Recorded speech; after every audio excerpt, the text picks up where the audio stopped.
Halo semua anak-anak ibu terkasih. Selamat berjumpa kembali pada pembelajaran IPA kali ini dengan saya, Ibu Heni Samosir. Bagaimana kabarnya semua anak-anakku? Semoga semuanya dalam keadaan sehat ya, sehingga kita semua dapat mengikuti pembelajaran dengan baik pada kali ini. Oke, pada hari ini kita akan belajar tentang hukum Coulomb. Nah, materi sebelumnya kita sudah belajar tentang listrik statis. Ibu mau ingatkan dulu bagaimana tentang listrik statis. Nah, contoh penerapan listrik statis kemarin dalam kehidupan sehari-hari dan yang sudah mungkin bisa dipraktekkan adalah dengan cara menggosok-gosokkan penggaris ke rambut kering. Apa yang terjadi? Elektron pada rambut kering akan pindah ke penggaris sehingga penggaris akan bermuatan listrik. Dalam hal ini dia akan bermuatan negatif. Jadi ketika kita dekatkan dengan potongan-potongan kertas, maka potongan kertas tersebut akan menempel pada penggaris karena penggaris saat itu sudah bermuatan listrik. Contoh yang kedua apa? Petir. Ya, petir, apalagi saat ini sedang musim-musim hujan, sering terdengar petir. Bagaimana peristiwa petir itu terjadi? Bahwa muatan elektron dari awan berpindah ke bumi. Ya, sehingga terjadi tarik-menarik antara muatan negatif pada awan dengan muatan positif pada bumi, sehingga terjadilah yang namanya petir. Nah, apakah kamu sudah ingat tentang contoh-contoh dari listrik statis? Oke, nah sekarang kita lanjutkan dengan hukum Coulomb. Ini masih berhubungan dengan gaya tarik-menarik antar dua buah muatan yang berbeda. Ya, kalau dia muatan sejenis dia tolak-menolak, kalau dia muatan tidak sejenis maka dia akan tarik-menarik. Langsung saja, tujuan pembelajaran kita pada hari ini yang pertama adalah siswa itu dapat mengetahui prinsip hukum Coulomb. Yang kedua, siswa dapat menghitung persoalan tentang hukum Coulomb. Dan yang ketiga, melalui pembelajaran ini, siswa dapat mengetahui prinsip medan listrik. Nah, kita langsung ke prinsip pada hukum Coulomb. Ini saya berikan pada layar, ada dua buah muatan yang digantung pada suatu penyangga. Yang pertama itu adalah muatan positif, yang kedua itu adalah muatan positif.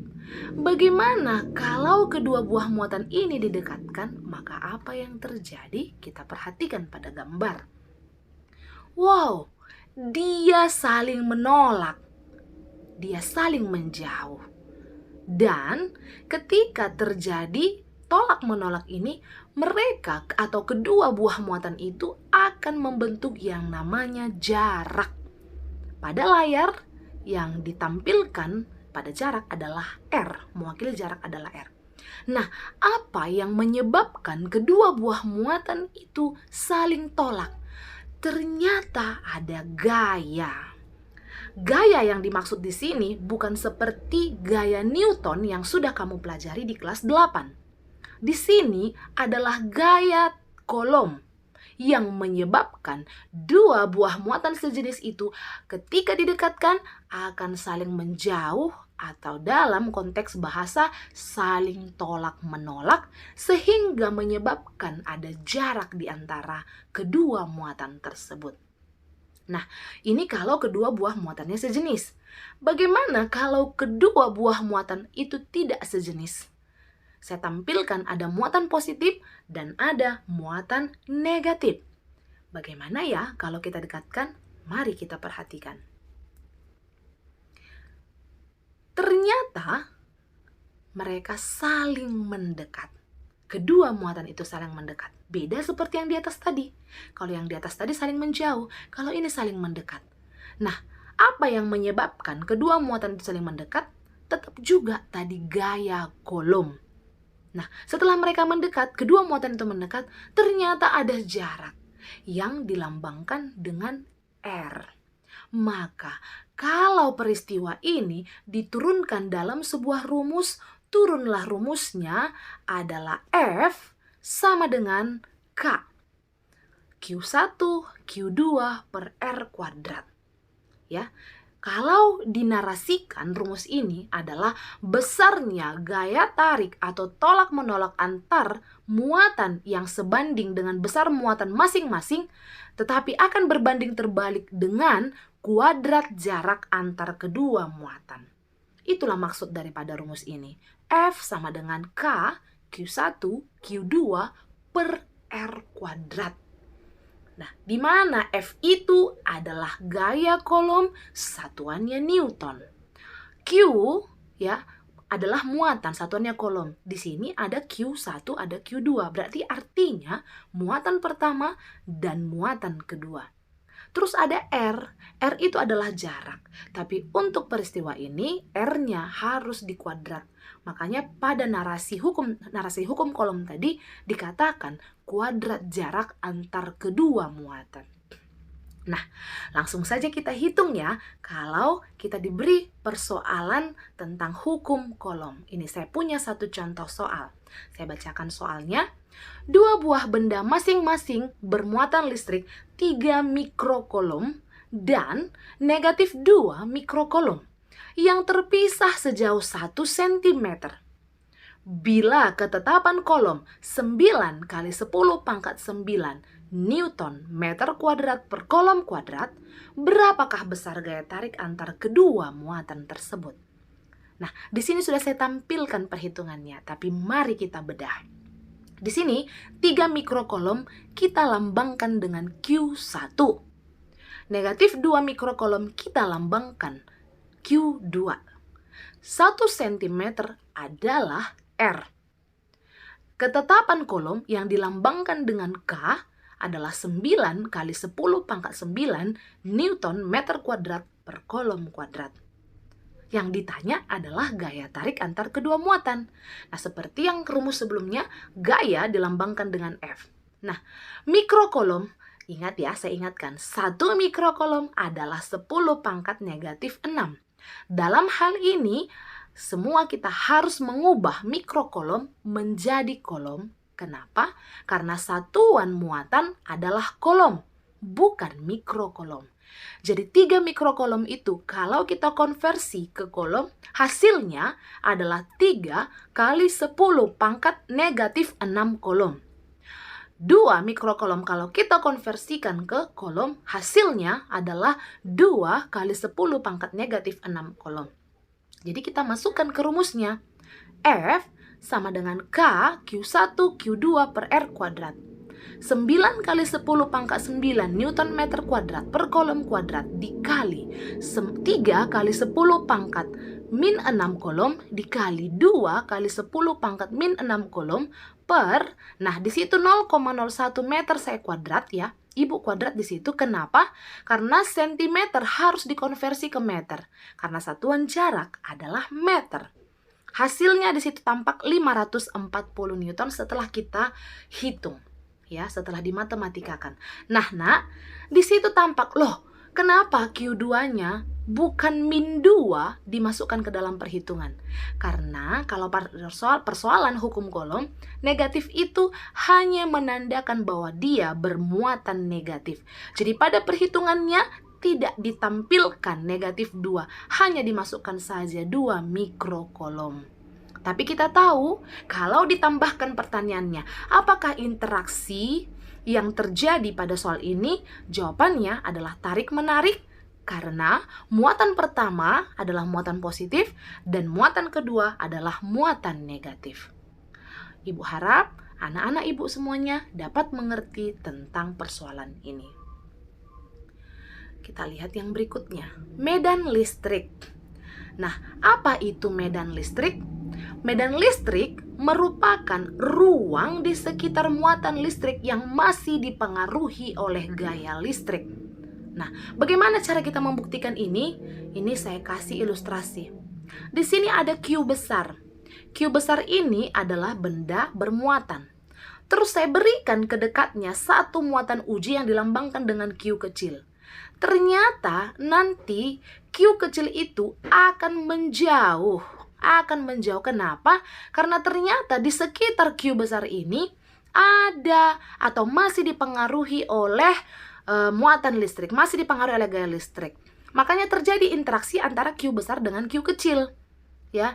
Nah, ruang di sekitar Q besar ini yang masih dipengaruhi oleh gaya listrik itulah yang disebut sebagai medan listrik, ya. Tadi di awal sudah Ibu bilang, medan listrik merupakan ruang di sekitar muatan listrik yang masih dipengaruhi oleh gaya listrik.